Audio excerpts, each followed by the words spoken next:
Oh, I've had to film this wearing my dressing gown. I'm so cold, man. I'm just getting over the flu and I'm so done with winter already. Hi guys, my name is Misty Pole Dancer. Welcome to Glitter and Garters. This is like a special video today. It's not on theme. It's not really Stripper Sunday. It's not really True Crime Tuesday, but it's actually somewhere in the middle of both. So what I'm going to be talking to you about as quickly and as simply as possible is sex work, law and policy in the UK. And I know that sounds like a really hefty subject. It is a really hefty subject. And maybe a few of you might be straight away reaching for the stop button. Please try and bear with me, stick with me. I'm going to try and make this interesting. I'm going to try and make it digestible because, especially if you're a pole dancer and you are a heels pole dancer that supports sex workers, supports strippers, and has seen other conversations about the proposal to introduce the Nordic model into the United Kingdom. So I've seen loads of these posts. They have been so great and informative. The people who are opposing the Nordic model being brought in, and by the way, we should absolutely oppose it. As someone who worked for the British criminal justice system, as someone who's been a sex worker, and I've worked with street sex workers, we should oppose this policy being brought in, this law being brought into the United Kingdom. But most of the posts have just been talking about the Nordic model being bad. I know the negative sides, and imploring people to oppose it, to take action. It's call to action. Write to your MPs, make your voice heard. And yes, that is so important. It's absolutely right. And other people making those posts, please continue making them. But I'm going to start doing my makeup. I'm just going to do some makeup while I'm doing this. I don't know how it's going to turn out. I'm using my new Vivacious palette by Jolie Beauty. I'm trying to find brands at the moment that are affordable because we're in a fucking global pandemic. It's not as easy to buy stuff in person, having to order online. So if something comes and you've spent £80, £100 more on it and it's crap, it's not great. I want stuff that's cruelty free and affordable. So I'm trying out some different brands. So I'm trying out my new palette. I'm trying out don't know what's going to happen, but I just want to do something while I talk. So I started talking to a few of my friends that are very intelligent, very well educated. And when I was talking about this issue, the first thing that they said to me was that I don't understand what this means, what it is. They don't know what the Nordic model is. They sort of don't understand what the current laws are and how things will be changed and what the impact is. It made me realise that there's this gap, that those of us who are sort of sex work activists and talk about this stuff all the time are sort of assuming that because we're so passionate that everybody has the same knowledge that we do, everyone has the same understanding. And you know what, that's a shortcoming on our part.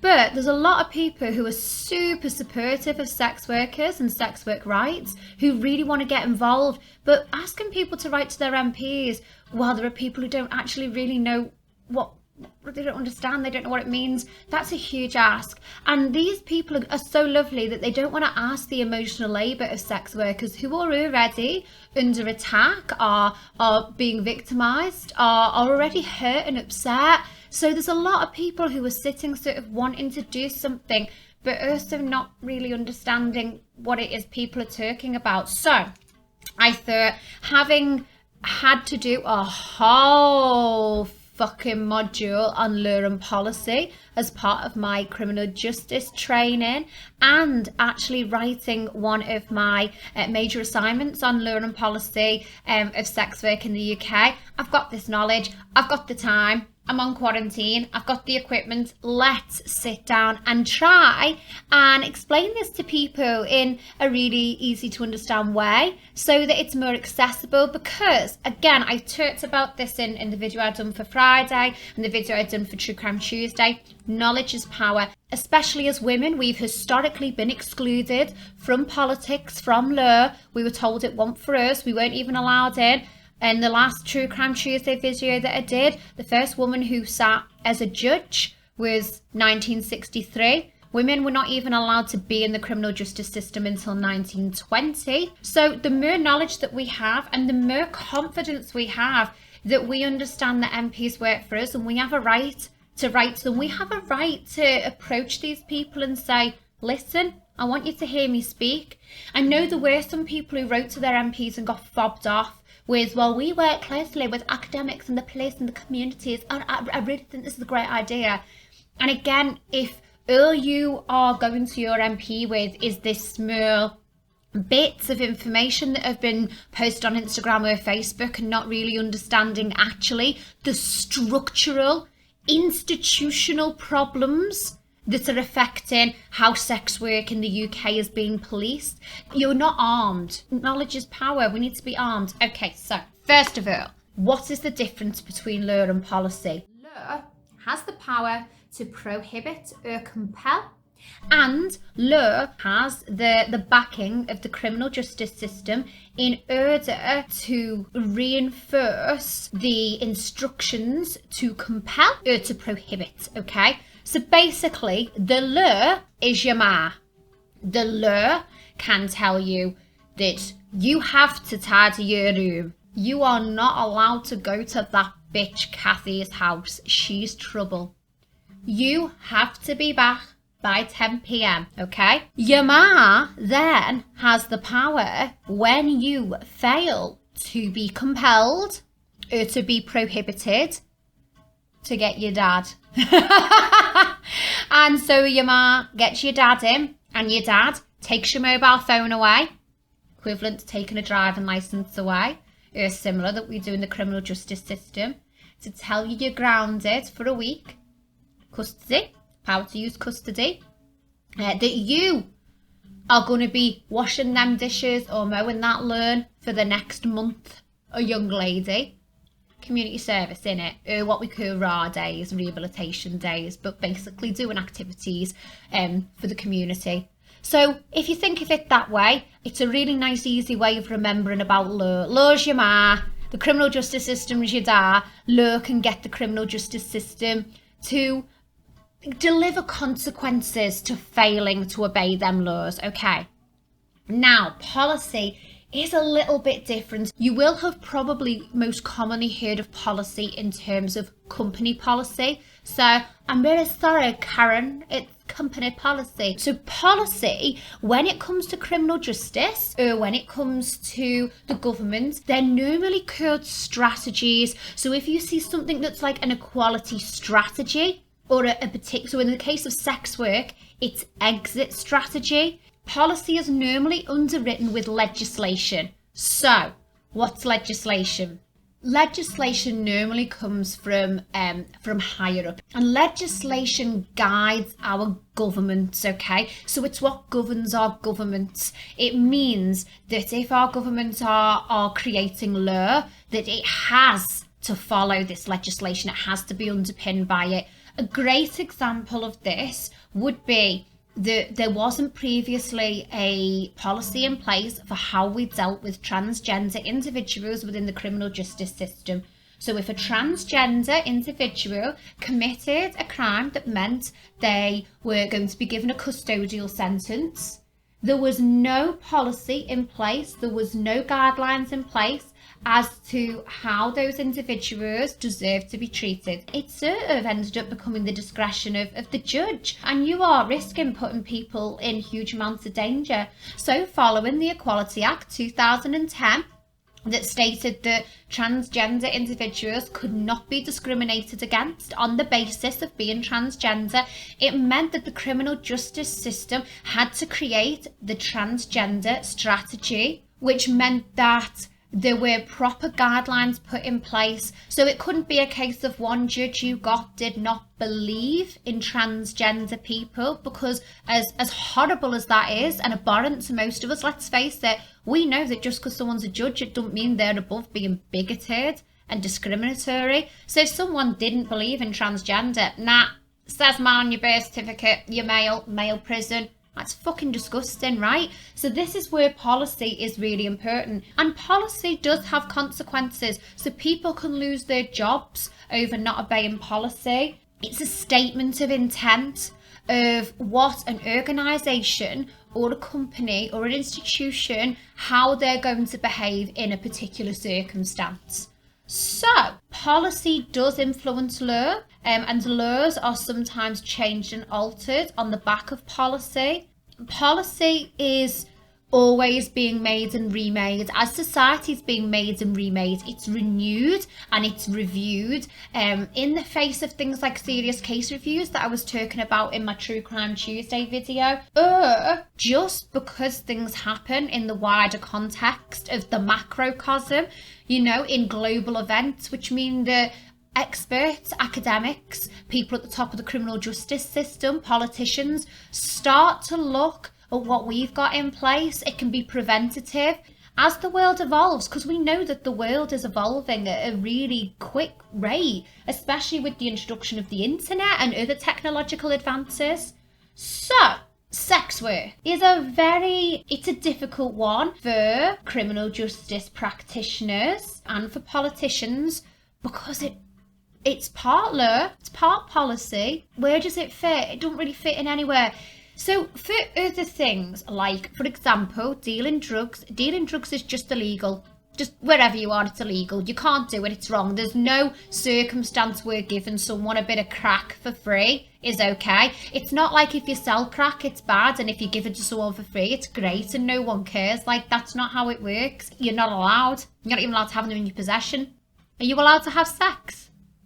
Of course you fucking can. This isn't some weird, like, dystopian society where sex is banned. We're allowed to have sex. You're allowed to have sex for free. You're allowed to advertise yourself for sex for free. You can be on Tinder with your bio literally being looking for a one-night stand tonight. You can go onto FetLife and ask for some wild shit, you know, as long as you're not asking someone to give you money for it. You can go onto FetLife and be like, looking for someone to string me up by my nipples with 5,000 volts of electricity pumped through them this Tuesday. Anyone game? Like, again, not king shaming, please don't take me the wrong way. Like, I'm making a point here. I'm not king shaming. If you want to have however many volts put through your nipples, you fucking rock out. No shame here. Live your best life. As long as it's consensual and you're not hurting no one that isn't being asked to be hurt, live your best life, baby. But my point is, how do you police and criminalise something that you can give away for free? The sale of sex at this present moment of time in the UK is not illegal. It is not against the law, okay? There are certain actions associated with the sale of sex that are against the law. So one of them is curb crawling. You're not allowed to drive your car around, you know, creeping along looking for women who are looking for customers. You're also not allowed to run a brothel. So now this one gets me a little bit, because what constitutes a brothel is basically more than one person selling sex out of the same premises.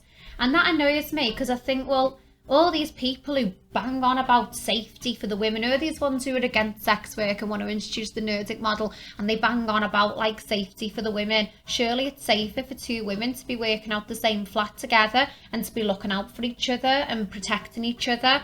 You know, it becomes a brothel as soon as there is a second employee on the premises. Like, really? I get what they're trying to prevent, that they're trying to prevent it so that one man or woman has a building and they have loads of women that are operating out of there. But even then, having read a lot of academic articles about countries and systems in place where they've got legal brothels set up, especially like in Australia and New Zealand,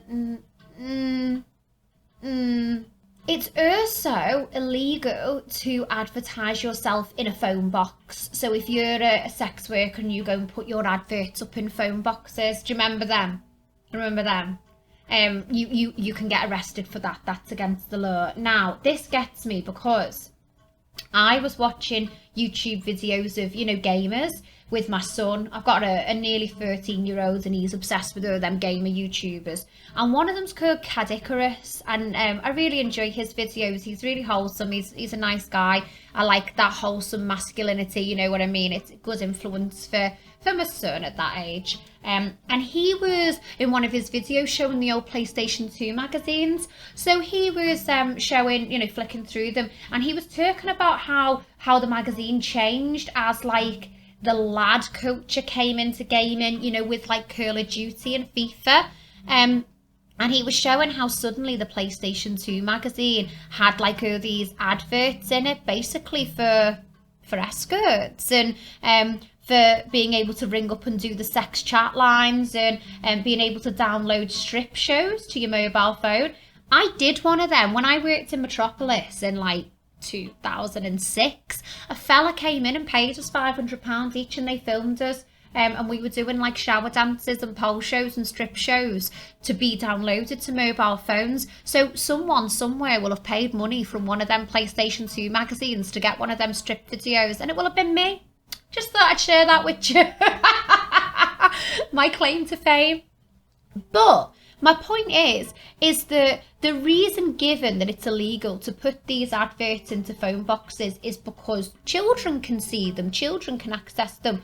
But the PlayStation 2 magazine can be bought from, I think it's any age 3 upwards is for magazines in the UK. So like, you're not asked when a company is using women's bodies to sell magazines and they've got these adverts in them and they've, you know, got titties and bums and it's very obviously selling sex. But when it's a woman selling her own sexual services with a little discreet card in a phone box, you suddenly say, don't somebody think of the children? You know, fucking hell. To me, it's as soon as that middleman's taken out, as soon as it's not a corporation making money from our bodies, that people clutch their pearls and suddenly have such a problem with it. Funny that, isn't it?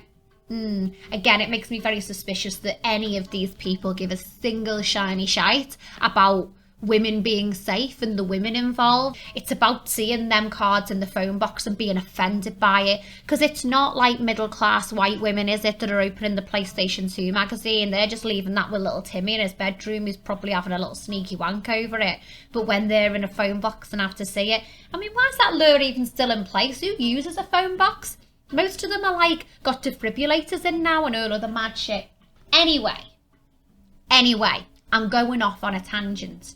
The sale of sex in the UK is not illegal. I want to repeat that over and over again. So this is why law doesn't completely cover sex work. That's why, because it's not against the law. Okay. Certain things are. So law does impact us in some ways. In some ways the law is relevant, but mainly it's not. So what sex work gets covered with is policy. Okay? Because when you talk about sex work, what is conjured up is these images of the most vulnerable, that's a really important word, vulnerable people in society. There was an academic article done by Monroe and Scholar, and it was about vulnerability, and it's very important. There's a lot of academic articles that have been written on this topic. People who are against sex work rely on that vision, that idea of vulnerability, in order to be able to try and enforce policing and to whip up public empathy for their cause about being anti-sex work. If they showed lots of images of very happy, successful women who are full service sex workers working out of their beautiful apartments, it wouldn't pull on the heartstrings. So even when they are publishing government guidance about sex work, it always has these images with it of like a really like grubby, sad looking woman, you know, with maybe like a scrape and a bit of dirt on her face, like staring out of a broken window. They're always relying on that idea of vulnerability. Now, here's where it gets difficult.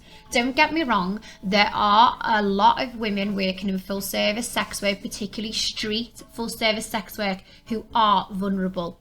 But this is where, we're coming back to policy, it all wraps up with a bow. This is where exit strategy came in. Okay, so when the coalition government came into play, what happened was a concept in the criminal justice system called transforming rehabilitation.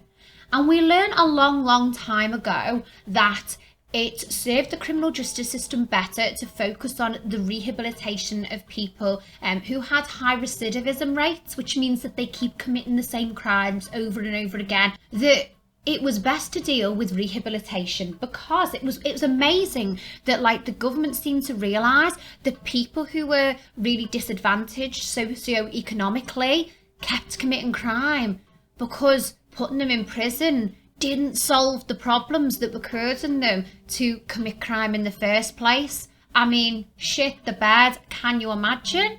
So rehabilitation was put in place so that when you had people who basically were committing crime because of their circumstances, maybe it was because they were taking drugs, maybe it was because they were in poverty, maybe it was because they were lacking in education, they were homeless, they'd come out of care, whatever those reasons may be, our powers that be realised that actually working with people to resolve those fundamental issues so that they didn't have to commit crimes in order to survive actually brought crime rates down. Can you imagine? What a realisation. So, when this realisation was made, it was decided that they would bring into play exit strategy, where basically for these women we were talking about who are vulnerable, I'm going to add, I'm really sorry, any full service sex workers that aren't like street sex workers or on drugs, they're really vulnerable, you're not talked about now from now on, sorry. Because according to our government, you don't exist, because you're inconvenient, okay? You don't fit the nice little convenient picture of vulnerability and need, so you don't exist now. So sorry, I can't actually talk about you very much in the rest of this video because you're not considered. You're just an inconvenience off your pop. So for these women who are really vulnerable, and we know there are women who are in full service street sex work because they're homeless or because they have substance addiction or are misusing substances or they've come out of care or lots and lots of reasons. This strategy was put in place for these women, and it was supposed to be that basically instead of criminalising the women, giving them a criminal record which further pushed them into disadvantage, because believe it or not, it's hard to get a job when you've got a criminal record. Who knew? So what they decided they would do was that when women were coming in and were coming through like women's services and drug and alcohol rehabilitation services, that they would work with them to help them to get education, to go to detox, to do whatever basically it was, housing, they needed to do to be able to access other avenues in life and exit the sex industry, hence exit strategy. But around this time, our government, in their infinite wisdom, also decided that rather than spend the money on these services themselves, what they were going to do was they were going to outsource all these services to third sector companies. So it was like, hey, rather than us pay for it, we're going to get these charities to pay for it. So someone will come through the criminal justice system and we're going to put them into rehabilitation. But what we'll do is we'll send them to this drug and alcohol rehabilitation organisation that's a charity, and then the public can fund that. If they want to fund the poor people, they can fund it. And we can wash our hands, and we've done great now. Look, we've got these lovely medicinal model holistic strategies in place for looking after people. We don't have to pay for it. And then that money, we can use it to give tax breaks to the mega rich. Aren't we clever? So, at the same time, all our services for the purposes of rehabilitation, all our holistic services, all the services that would help women to exit got stripped bare. Because they were relying on charitable funding, it was banking on the public funding them. So suddenly now there's no funding for housing, there's no funding for detox, there's no funding for education. There's actually going to be even less now because a huge part of getting people back into work has been funded by the EU. What did our government do? What have they done? What are we doing?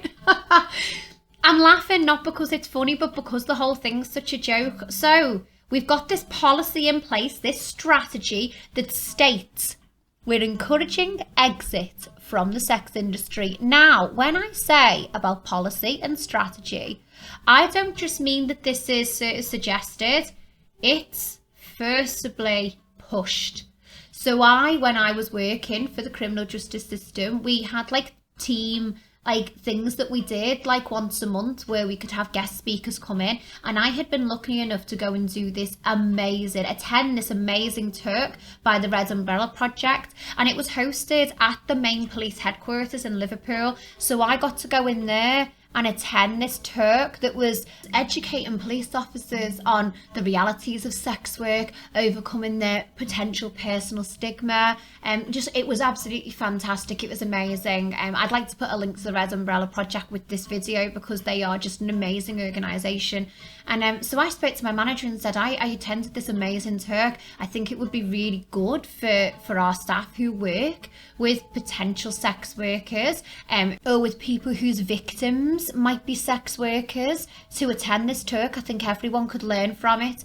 And the only comment she had to make for me, literally all that she said was, are they exit strategy based? So because our current government policy is exit strategy, if someone is a manager within the criminal justice system, it's like almost parroted into them. Do you know what I mean? It's like, well, if an organisation is not following exit strategy, we don't want to hear anything from them. And this was like an amazing organisation, really educational, in a subject that a lot of people are very ignorant about. And in fact, in the academic study done by Munro and Scholar, they quoted women as saying that the attitude that women in the sex industry were faced with was exit or else. And when they were approaching women's services or other services like housing and education, and it was dangled, exit strategy was used with that carrot on the stick. So it was like, oh, well, if you're going to exit, we'll give you detox and we'll give you a house and we'll give you help and we'll give you education.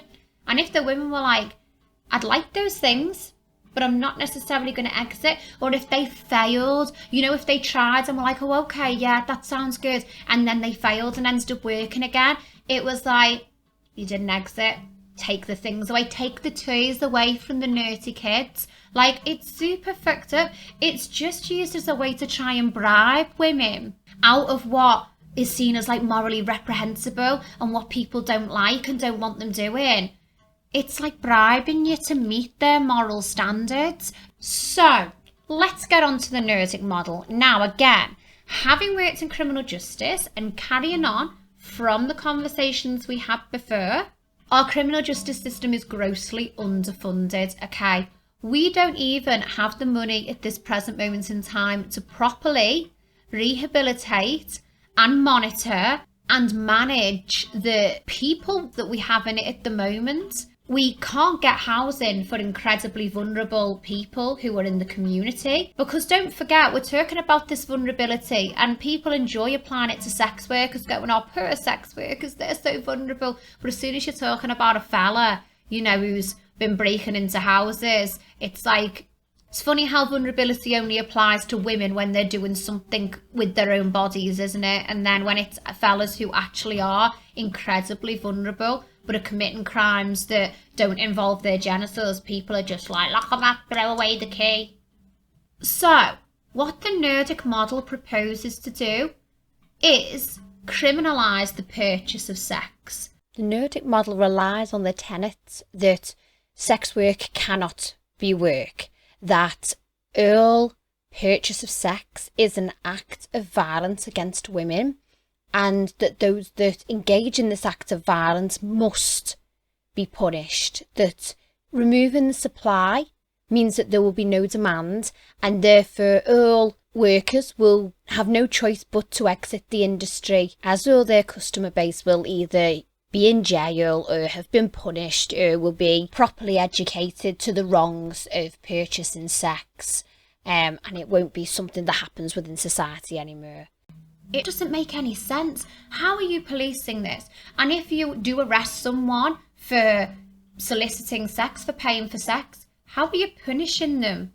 Are we putting further strain on our criminal justice system in that way? What's the punishment for it going to be? Like a fine? Is it a way to make money?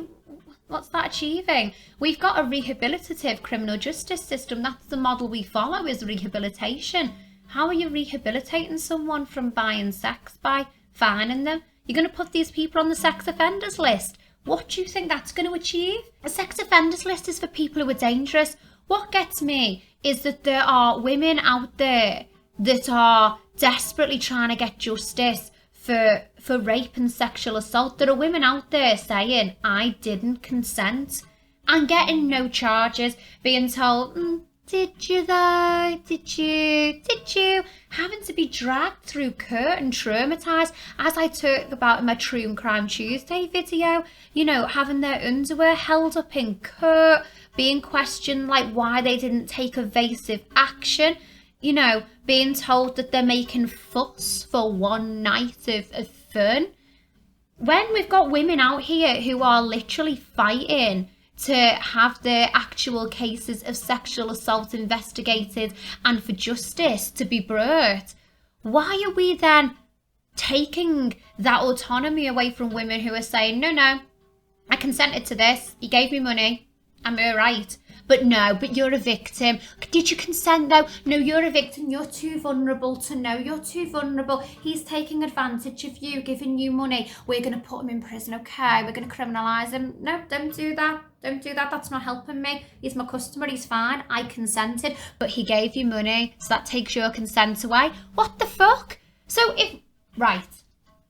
Here's where I really get on my soapbox. If we're saying that making sex transactional and giving money for sex takes consent away and means that that person has done something that's criminal, I can go on Tinder right now and I can message Kevin and I'm like, Kevin, you DTF?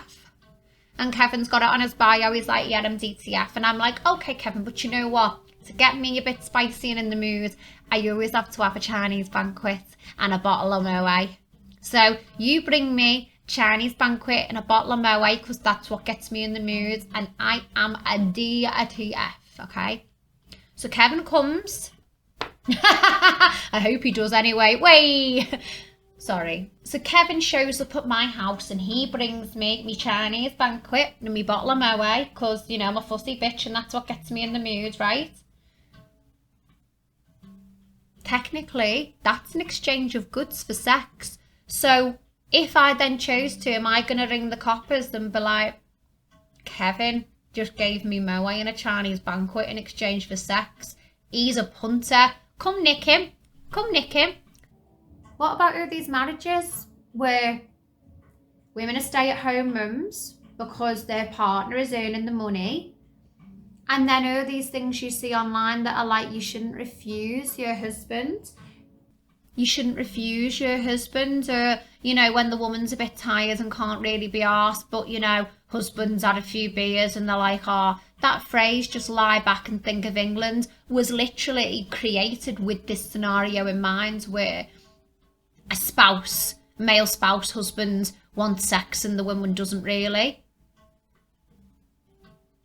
That just sounds like sex work with extra steps. If your financial security depends on your husband and your husband wants to have sex, so you don't really want to but you just do, like, you're not that bothered, you know, it's not marital rape, that's something different, but you're not that bothered and you're like, go, all right then. Is that not just sex work with extra steps? Why is that okay? And don't you think it's a lot of these same, like, white Christian women who are so against sex work and are so pearl clutchy about it are the same ones who you'd see on the fucking transformed housewife's Facebook page saying that sex is a moral duty to your husband or whatever other bollocks it is that they come out with. Why is it that it's as soon as it's seen as, you know, poor women making decisions for themselves, it's suddenly morally reprehensible and the men are disgusting and need to be punished and it all needs to be policed and policies put in place? But when it's a middle class housewife who's on a fucking opioid prescription and drinking gin every day, who's having sex with her husband that she doesn't really want to have sex with because he's in charge of the household finances and actually her Range Rover and gym membership at David Lloyd rely on him, no one gives a fuck. No one gives a fuck. So what, as long as your lifestyle's comfortable, it's alright to basically shag for money? This is where the Nordic model, in my eyes, right, it doesn't work anyway. It doesn't work to reduce the rates of sex work. It just pushes it underground, makes it more dangerous for the women, means that the men won't give over their details, like online, like they would at the moment. They want to hide their identities, takes it into seedy corners, takes it into back alleys, takes it dark underground like abortion. And again, you know, when we're talking about people who are very, very vulnerable and do want to exit the industry because of the inherent dangers present in it, there should be the means to do that. If you genuinely care about this, about getting those most vulnerable women out of sex work, then why aren't you up in arms at our government for their failure to follow through with exit strategy? You put exit strategy in place, but you don't fund it. You expect charities to fund it for you. Fuck off. Why is nobody there protesting their failure to provide funding for a policy that they put in place? And instead, that's why the Nordic model, right, is being pushed, because exit strategy has been such a spectacular failure because it's had no funding. No one's exiting because they can't exit, because all this funding was promised, all these promises of education and this, that and the other. Like, when I worked in drug and alcohol rehabilitation, if people were getting offered places in rehab, it was like gold dust trying to get them in. And if we did get them in and they fucked up, do you know it normally takes like something like 7 attempts at giving up an addiction before you have any kind of success? It's never what first time. It just doesn't work that way. And then as soon as these people fail or they make a slip up, they are booted out because there is 1,000 people waiting for that space in that rehab. So you're given no chance at all. As soon as you fuck up once, you're done, you're booted out. That's how scarce these places are. They're setting people up to fail. If you genuinely are that upset and concerned about the very vulnerable women, which I am, absolutely, I haven't seen anyone talking about sex work and COVID. Where's the conversations? Excuse me, who's talking about what's happening with street sex workers during COVID? Why are these people not screaming for harm reduction? Okay, you want to exit, here's the tools to do that. Oh, you don't want to exit? Right, okay, I want to let you know about the dangers of this industry, but in the meantime, here's an STI test, here's free condoms, here's clean needles, here's places that police are sex work friendly that you can take customers to, where potentially something does go tits up, there's eyes on you, but they're not going to stop you and they ain't going to stop your customer. Yeah? Why are they not trying to reduce the risks to those women? Make it so that people who are engaging in that line of work are safer. Safe houses where there's separate rooms where they know that the women are going to bring clients back to. They're not going to criminalise them. No one's going to come and raid, but it just means that there's someone there who can keep an eye. It goes against everything that these anti-sex work activists are protesting for, but actually does something to protect a real woman. Banning the sex industry won't stop the sale of sex. It's just going to make it clandestine. As I was saying before, it drives it underground. You ban abortion. Abortion doesn't stop. It just means that women die. It just becomes underground, back alley. We go back in time. So to summarise, exit strategy is the government policy that governs sex work in the UK.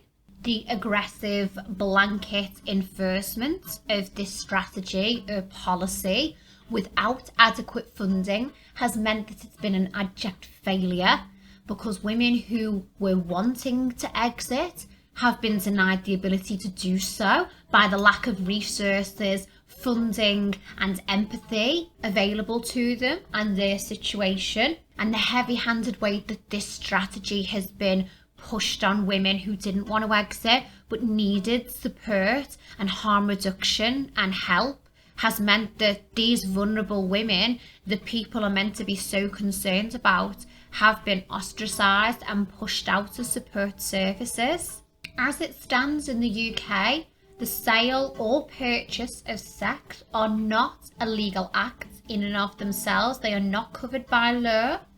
There are certain aspects of the sale and purchase of sex that are prohibited, but they in and of themselves are not acts that are covered by law. The introduction of the Nordic model into the United Kingdom, which would criminalise the purchase of sex, therefore create criminality to the clients of sex workers, which again fails to do anything to actually fundamentally and meaningfully change the circumstances of full service sex workers who are indeed vulnerable and in need of support. It does nothing to improve their situation. It does nothing to contribute towards harm reduction. All it does is put added weight onto our already overburdened criminal justice system. It seeks to further stigmatise sex workers. It puts sex workers further at risk, as clients will now be reluctant to share their names or information. They won't want to risk being seen where they could potentially be arrested. So sex workers will be first to meet their clients in more secluded and isolated places where they are more likely to endure harm.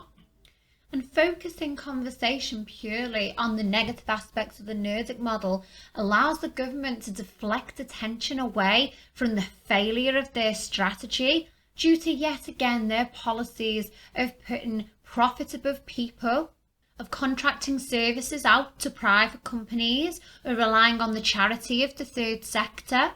And it means they're not being held accountable for their failures to support, to provide harm reduction, to provide adequate rehabilitation to the most vulnerable and needy, which is what their whole focus is on and is about. If they are going to use vulnerability as a selling point to create moral panic about full service sex work and the sex industry, then they also need to be willing to put their money where their mouth is and make sure that the funding and the support is there for these vulnerable people that they're claiming to be so concerned about. All that criminalising purchase does is passes the buck to somebody else, because the sex industry is an area that the criminal justice system really don't quite know what to do with. They can't criminalise the sale because it goes against all their research into rehabilitative models.